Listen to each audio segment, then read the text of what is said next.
Turn the closed captions on and read along with me. 20 minutes a day of reading. Man, that'll hammer on this whole literacy crisis thing they're talking about. Turn on your closed captions and read with me. Please. You'll enjoy it. Hans Christian Andersen's 1844 story, The Snow Queen. Second story, a little boy and a little girl. In the big city, it was so crowded with houses and people that few found room even for a small garden, and most people had to be content with a flower pot. But two poor children who lived there managed to have a garden that was a little bigger than the flower pot. These children were not brother and sister, but they loved each other just as much as if they had been. Their parents lived close to one another in the garrets of two adjoining houses, where the roofs met, and when the rain gutter ran between the two houses, their two small windows faced each other. One had only to step across the rain gutter to go from window to window. In these windows, the parents had a large box in which they planted vegetables for their use, and a little rose bush too. Each box had a bush which thrived to perfection. Then it occurred to the parents to put these boxes across the gutter, where they were very nearly reached from one window to the other and looked exactly like two walls of flowers.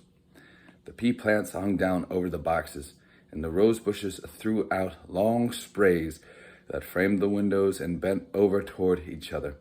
It was almost like a little triumphal arch of greenery and flowers. The boxes were high, and the children knew that they were not to climb about on them, but they were oft allowed to take their little stools out on the roof under the roses, where they had a wonderful time playing together. Winter, of course, put an end to this pleasure. The windows often frosted over completely, but they would heat copper pennies on the stove and press these hot coins against the frost-coated glass. Then they had the finest of peepholes, as round as a ring, and behind them appeared a bright, friendly eye, one at each window. It was the little boy and the little girl who peeped out. His name was Kay, and hers was Gerda. With one skip, they could join each other in summer, but to visit together in wintertime, they had to go all the way downstairs in one house and climb all the way upstairs in the other. Outside, the snow was whirling. "See the white bees swarming," the old grandmother said. "Do they have a queen bee?" the little boy asked, for he knew that real bees have one. "Yes, they do indeed," the grandmother said. "She flies in the thick of the swarm. She is the biggest bee of all, and can never stay quietly on the earth, but goes back again to the dark clouds. Many a wintry night she flies through the streets and peers in through the windows. Then they freeze over in a strange fashion, as if they were covered with flowers." "Oh, yes, we've seen that," both children said, and so they knew it was true. "Can the Snow Queen come in here?" the little girl asked. "Well, let her come," the boy cried. "I would put her on the hot stove and melt her." But the grandmother stroked his head and told them other stories. That evening, when little Kay was at home and half ready for bed, he climbed on the chair by the window and looked out through the little peephole. A few snowflakes were falling, and the largest flake of all alighted on the edge of one of the flower boxes. This flake grew bigger and bigger until at last it turned into a woman who was dressed in the finest white gauze that looked as if it had been made from millions of star-shaped flakes. She was beautiful and she was graceful, but she was ice, shining, glittering ice. She was alive, for all that, and her eyes sparkled like two bright stars. But in them there was neither rest nor peace. She nodded toward the window and beckoned with her hand. The little boy was frightened as he jumped down from the chair. It seemed to him that a huge bird flew past the window. The next day was clear and cold. Then the snow thawed and springtime came. The sun shone, the green grouse sprouted, swallows made their nests, windows were thrown open, and once again the children played on the little roof garden, high up in the rain gutter on top of the house. That summer the roses bloomed their splendid best. The little girl had learned a hymn in which there was a line about roses that reminded her of her own flowers. She sang it to the little boy, and he sang it with her. Where roses bloom so sweetly in the vale, there shall you find the Christ child without fail. The children held each other by the hand, kissed the roses, looked up at the Lord's clear sunshine, and spoke to it as if the Christ child were there. What glorious summer days those were, and how beautiful it was out under those fragrant rose bushes that seemed as if they would never stop blooming. Kay and Gerda were looking at a picture book of birds and beasts one day, and it was then, just as the clock in the church tower was striking 5, that Kay cried, "Oh, something hurt my heart, and now I've got something in my eye." The little girl put her arm around his neck, and he blinked his eye. No, she couldn't see anything in it. "I think it's gone," he said, but it was not gone. It was one of those splinters of glass from the magic mirror. You remember that goblin's mirror, the one that made everything great and good that was reflected in it appear small and ugly, but that magnified all evil things until each blemish loomed large. Poor Kay. A fragment had pierced his heart as well, and soon it would turn into a lump of ice. The pain stopped, but the glass was still there. "Why should you be crying?" he asked. "It makes you look so ugly. There's nothing the matter with me." And suddenly he took it into his head to say, that rose is all worm-eaten. And look, this one is crooked. And these roses, they are just as ugly as they can be. They look like the boxes they grow in." He gave the boxes a kick and broke off both of the roses. "Kay, what are you doing?" the little girl cried. When he saw how it upset her, he broke off another rose and then leaped home through his own window, leaving dear little Gerda all alone.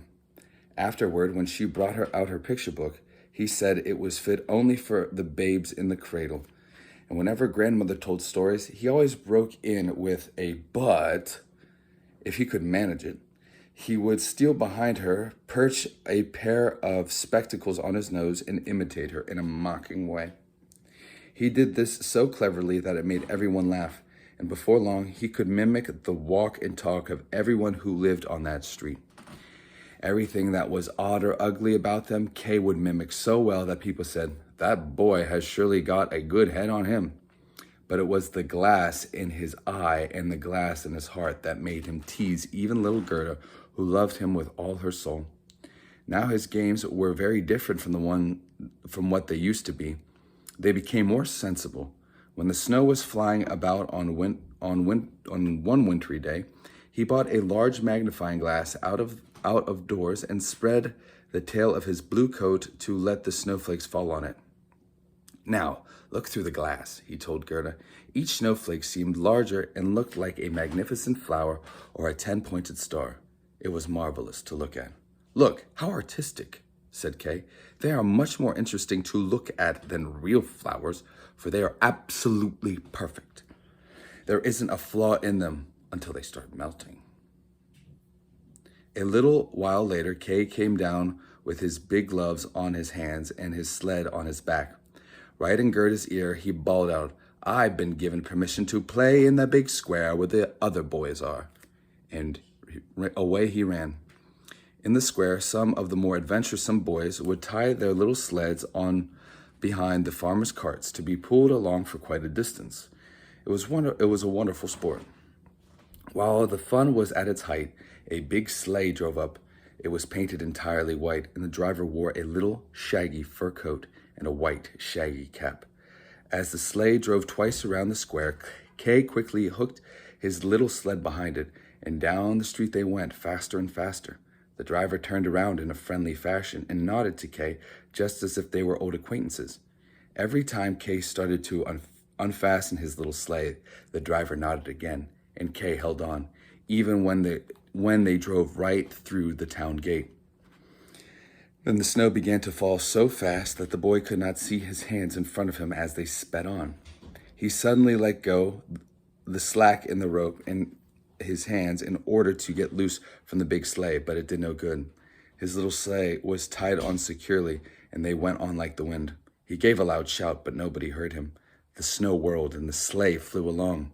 Every now and then it gave him a jump, as if they were clearing hedges or ditches. The boy was terror-stricken. He tried to say his prayers, but all he could remember was his multiplication tables. The snowflakes got bigger and bigger until they looked like big white hens.